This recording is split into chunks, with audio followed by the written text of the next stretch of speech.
Good afternoon, everyone. Welcome back to PBTV. We're here on YouTube and Facebook, and we've got a little bit of a treat for you today. This thing is absolutely stunning. Little compact, little beast. Absolutely love it. Any questions on this? This is the ARCTURUS AR15 Karambit PDW. So it's got the little collapsing stock and the short rail, but we'll go over that as we get to each feature.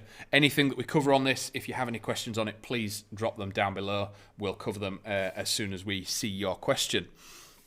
I mean, it's absolutely stunning, this thing. It's compact, it's efficient, it's going to be a little bit of a deadly piece of kit in CQB or Fibia or anything like that if you're wanting to cut some corners and clear some rooms. But we'll do what we normally do. We'll start at the front and work our way to the back.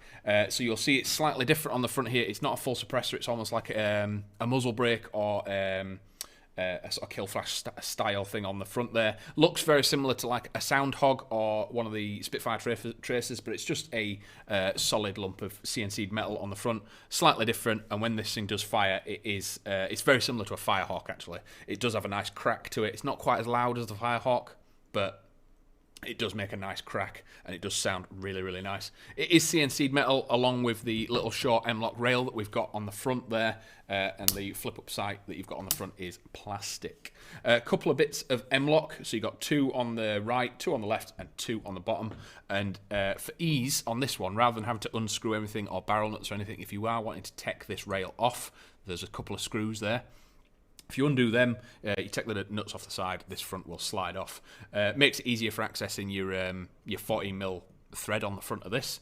So you could take that off, attach your suppressor, and it just means if you're attaching a suppressor or anything, you're not scratching it whilst the rail's on. Also means if you've got barrel extenders, anything like that, and you end up having a second rail or something similar to this, you can just take it off, throw another one on, and have a completely different build straight away. On the top, we've got the 20mm RIS that goes all the way back across the receiver as well, with a matching plastic rear iron sight. So yes, the front rail is CNC'd aluminium, keeping it nice and strong for your attachments and everything, but the receiver itself is fibre reinforced polymer. Some people think, oh, we've got questions, Davey Miller on YouTube. How does it compare to the G&G Firehawk? It's very, very different in the fact that the G&G has the MOSFET and everything like this. This is much more of a basic platform. It does have some tricks up its sleeve, but it doesn't quite have the fire select change, so it doesn't have the burst capability. It does have similar things with the microswitch trigger, and it does have more space in the battery because you're not having to compete with MOSFETs or anything like that.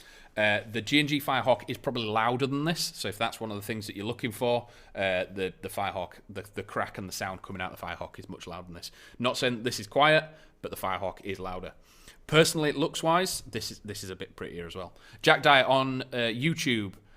Spent nearly $1,000 in your shop and it's all arriving tomorrow. If you take some pictures, see what you've ordered, throw it up. We'll share you out on Instagram and share what you're doing, and hopefully you enjoy using it all this weekend if you're going out and playing.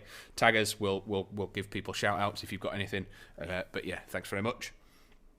So looking at the receiver, so the fibre reinforced receiver, some people look at polymer versus metal as a pros and cons thing, and thinking because metal's metal, it's better than polymer.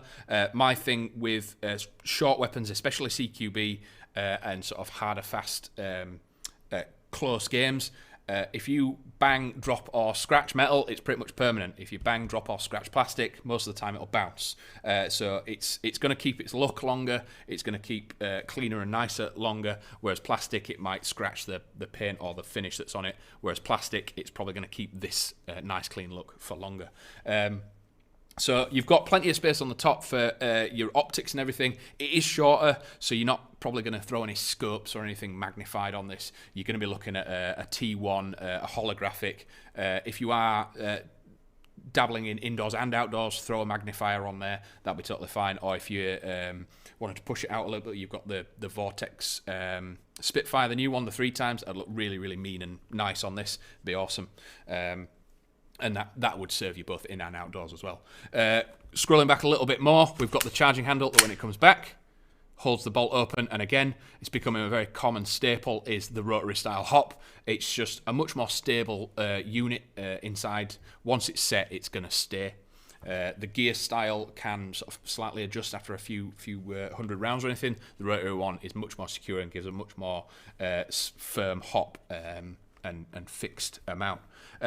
Releasing that, you've got ambidextrous controls on the right and the left hand side, so when you click them, it will click forward and shut. And you've also got a mag release on both sides, so you've got one on that side and one on this side, releasing the 360 round high cap. So this does come with a high cap, so guys getting into the sport, you don't have to worry about having to have 5 or 10 mags or anything like that. You could just load this one up and go for it. Personally, I do prefer mid caps because reloading it's part of the game, but part of that is obviously another factor in that you've got to budget for buying mid caps and everything like that. Whereas high caps have a really good place for people starting out. You can just have that, fill it up, and just run. Obviously, that means that there is a wheel on the bottom. So when you are playing, you need to keep winding that and make sure the BBs are primed up the mag. Once it stops firing, just wind it a bit more, and if it keeps doing that, just fill some more BBs up. Fire selector, it is slightly different on either side, so you can see there is a little bit of a cut out there. That is so that when you are in semi, it's not going to disrupt your sort of trigger finger, and whilst you're moving around, you're not going to knock it. So there's a little cut out just for a comfort and indexing point of view, and you can just flick it back to safe that way, and then you flick it all the way around, and that's full auto. Flicking it back to safe, and then we look at the stock. So the PDW stock has 2 QD sling points. So if you've got the little click and press QD points on your sling, single or 2 point at the back, you've got either option, and there is a loop sling point at the back there. If you haven't got QD, you can just click something on there. Like other PDW stocks, this one is a little bit stiffer, but you can just rip it out and just good to go. And again, there is a button under here that allows you to click that and close it down nice and easy.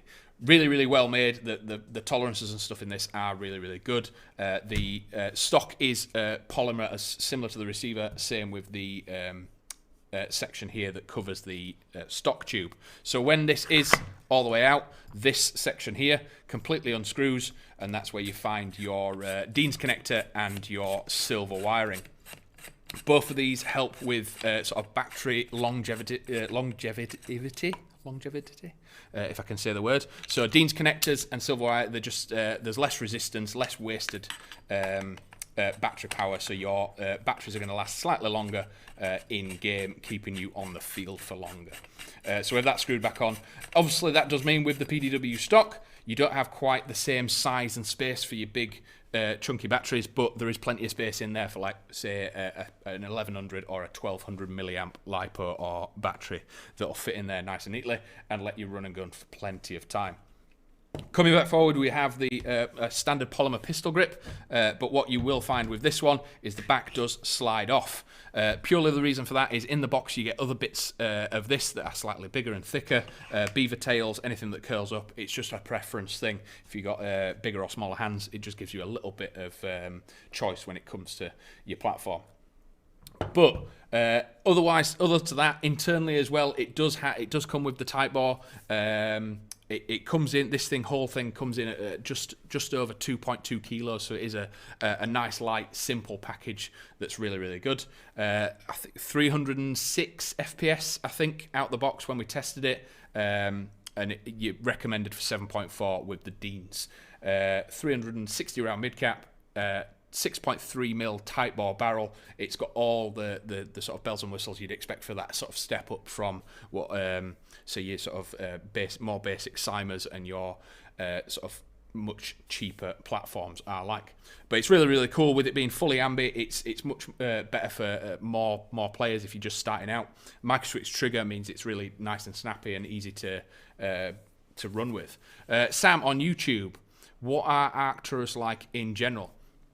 Good question. I mean, ARCTURUS are sort of that next step for starting players, rather than going for something like super cheap, fully plastic or anything like that. If you're wanting a little bit of something that's going to last quite a while and you don't want to invest too much into it, these are perfect. And what's really good as well is they do some kind of sort of out there looks as well. All their platforms are quite individual. They've got unique parts to them. They've got loads of choices, but it's not just another M4. They've got various different ones with AK mags and and things like that. But what's really, really good about them is that they're really well made. The tolerances are really good. They're put together really well, and they're really, really solid. So these things are going to last a long, long time. But with it having the standard features of the RIS and the M-LOK and stuff like that, you still have full access to all the accessories that you can get for anything else. But if that is everything for today, guys, if we've covered everything that you want us to talk about, we'll finish it there, and we'll be back tomorrow again, 4 p.m. Join us, come in, have a chat. It's good to speak to you all. And we'll cover something else. If there's anything you want us to cover, drop it in the comments down below, send us a message on Instagram, anything like that, and we'll add it to our list and make it something of a priority to get onto the channel. Until then, we'll catch you in a bit, and we'll see you tomorrow. Cheers, guys. Bye.